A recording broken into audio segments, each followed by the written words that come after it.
Hey, it's Chaotic here with another CZN video. Today we're going to talk about 9 and her overall gameplay after the nerfs and updates regarding spore changes as well as her partner. So let's just go over her cards real quick. Just a quick overview of the cards. So Hue, there are basically 5 different epiphanies for 5 different types of builds. Ironclad is great for chaos, for surviving if you don't have a uh, dedicated healer on your team. So you can run 9, you can run Serennial and another DPS that you're farming build for. You can use Ironclad to keep your HP topped off, and then use Training Grounds to heal up as you need. Extreme is good for those boss fights where you need to go through your rotation every turn. It is going to be difficult to hit level 5 for this one, so you'll have to activate it 6 times for its final copy. The damage limit is going to be higher, but this one is a great tool for getting that really high damage burst, especially with Orlea and her Spore build, even though it's nerfed. Just holding on to that last card and then dealing a massive hit. Flash, this one has uses. The cost is reduced each time a card is exhausted. It's a decent one for Chaos where you're running Serennial and you're exhausting cards, or you're running another character that can frequently exhaust cards, and you can reduce the cost of Flash to apply the damage multiple times per turn outside of Fighting Spirit. Massacre is definitely underrated. This is one of my favorites right now. The damage modifier is going to be the same as Ironclad and Flash and Ambush, but it is AoE, so the damage is going to decrease with each additional target, but you'll be able to hit multiple targets with this. So you can clear waves very quickly in Chaos just by playing Massacre and then Fighting Spirit. Ambush, this one is for those counterattack type builds. I haven't really messed around with it too much, but I do find when I did try to use it, it was difficult to use with counterattack being so weak.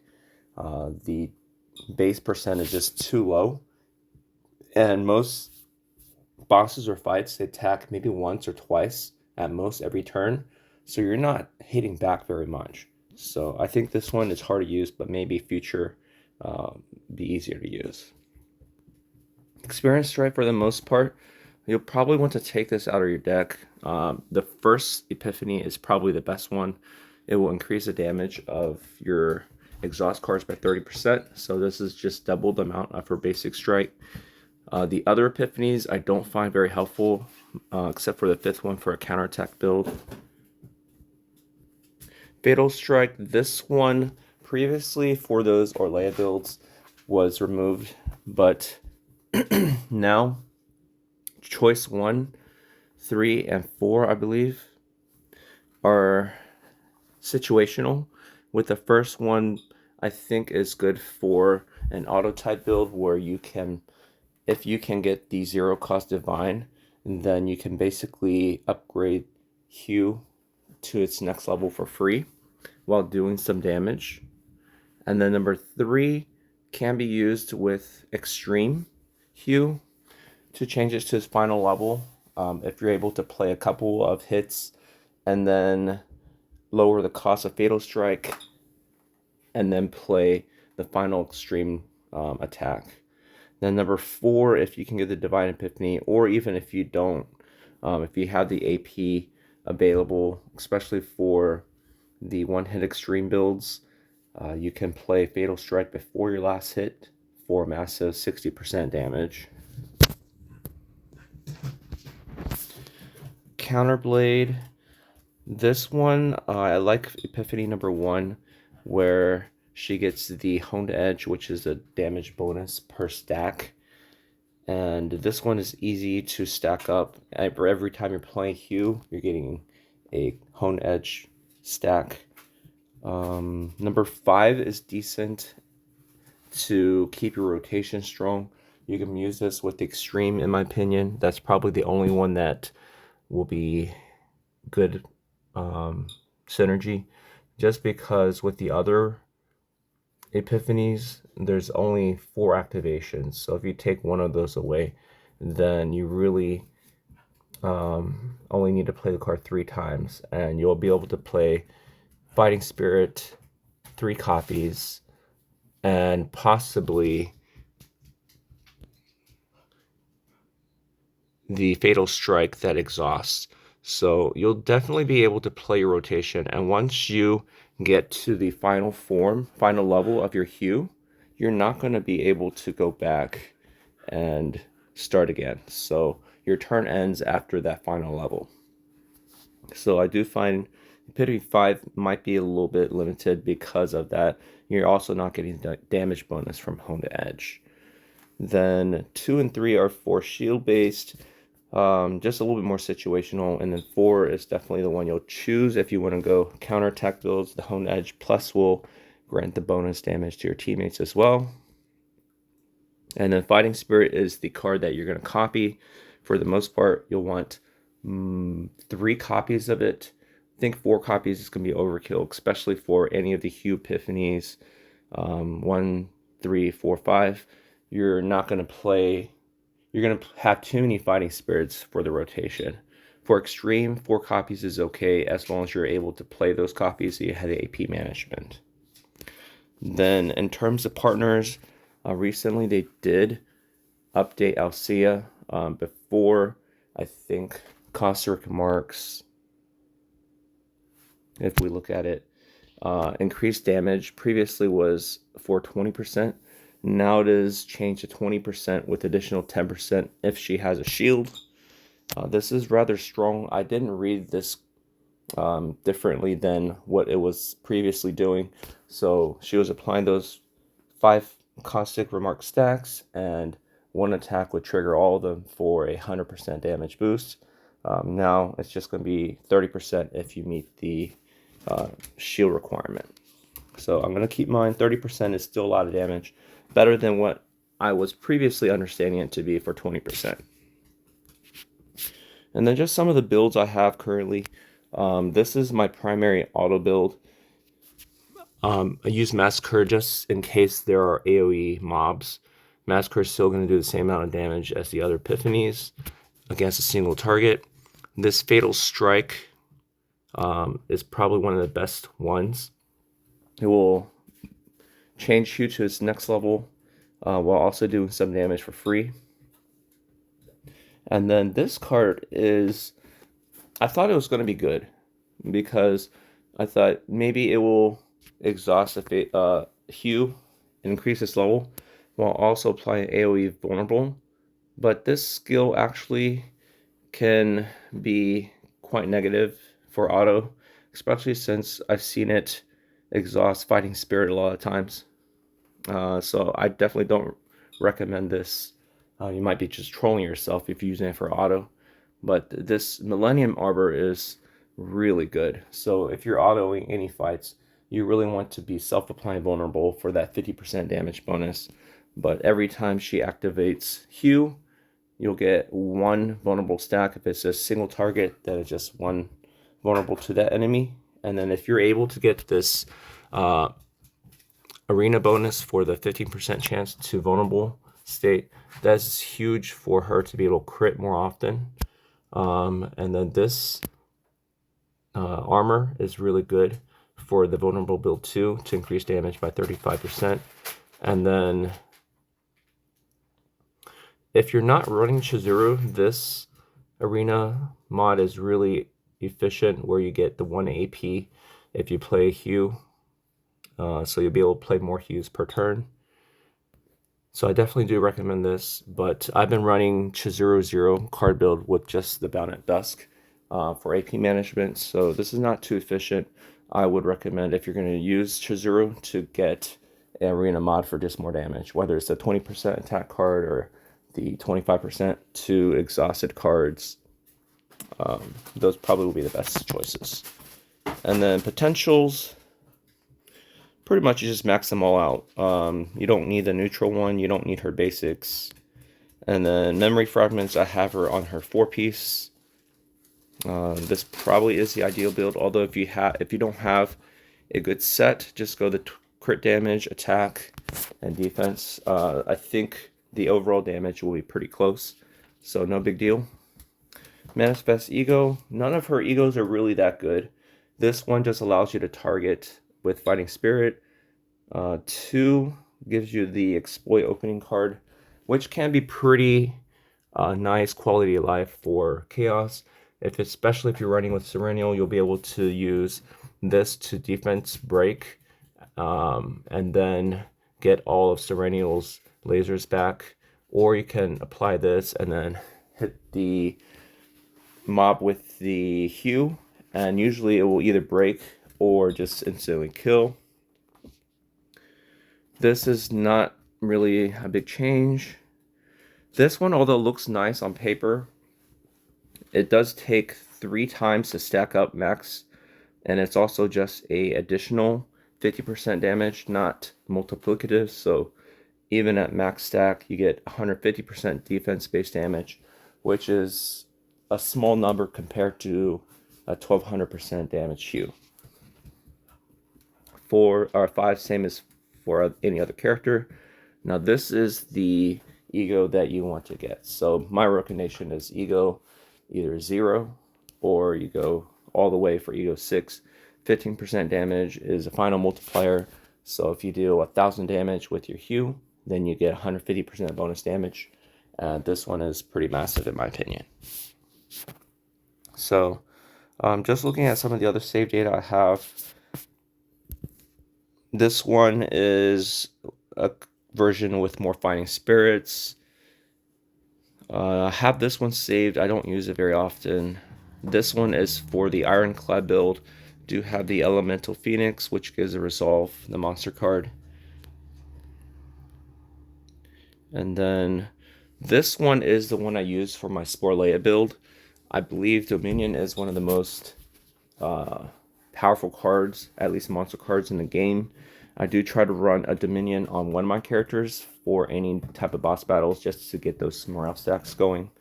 And since she doesn't really need a lot of save data space, Dominion is a good choice for her deck. Although one change I would make to this deck is now that Spore Leia has been changed, where now instead of playing 3 Willow Lights and 2 Softies, just because that previously allowed her to stack her spores more quickly, now you'll probably want a better version with 3 Softies and 2 Willow Lights, since there's a cap to the spores at 20 stacks. So with that being said, she will be able to draw more cards now. So 2 Willow Lights and then 3 other cards from other characters. So you should be able to add a Fatal Strike that exhausts 2 cards for 30% each. And I probably will be farming for a deck that has Hue Extreme Counterblade, this version, with a 0 cost Fatal Strike for the 30% exhausted damage, and then Fighting Spirit 1 copy, with or without Dominion, but we'll have to see. It was a pain in the butt to farm this deck. So we're just going to auto right now Spiral Tower Screams, just to show you how strong she is in an auto battle. We're just running a 0 card Chizuru with the Bound at Dusk. It took me about an hour to farm this, but you really just want as much support items as you can find. Just have the small damage amount. Doesn't really matter. If you can add anything, then just add. There's going to be plenty of save data space. And then Ray is just her standard 0 cost, or 0 card. Nothing really helpful there. So we're just going to enter, and then we're just going to let the game play.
I just put this game down for just a minute or two. Got some water. Looks like we're in wave number 4. I didn't get to see what was exhausted, but looks like we're cruising through this pretty easily. The vulnerable sex definitely adds a lot of damage. The rotation, you'll want to try to play the entire rotation in a turn, but with these type of mobs, you're going to be killing them with 1 or 2, at most 3 hue attacks per turn, depending if you crit or not, and that is going to mess up your rotation. So, in general, you do want to run one of the hues with less levels. So Ironclad, Massacre, those are probably the 2 best choices for auto battles. Ironclad just to keep that shield, preventing the damage. But as you can see, Massacre is doing just fine. With her partner, she's getting that 110 HP shield, which is going to reduce some damage. And with the vulnerability and her attacks, she's just doing so much damage and chunking these bosses down. Really not needed. So Massacre, very versatile. You could be able to use that with AoE type stages as well as single target. And then as far as her build, just looking at it one more time, this one is very versatile. With the remanifestation, you can go in,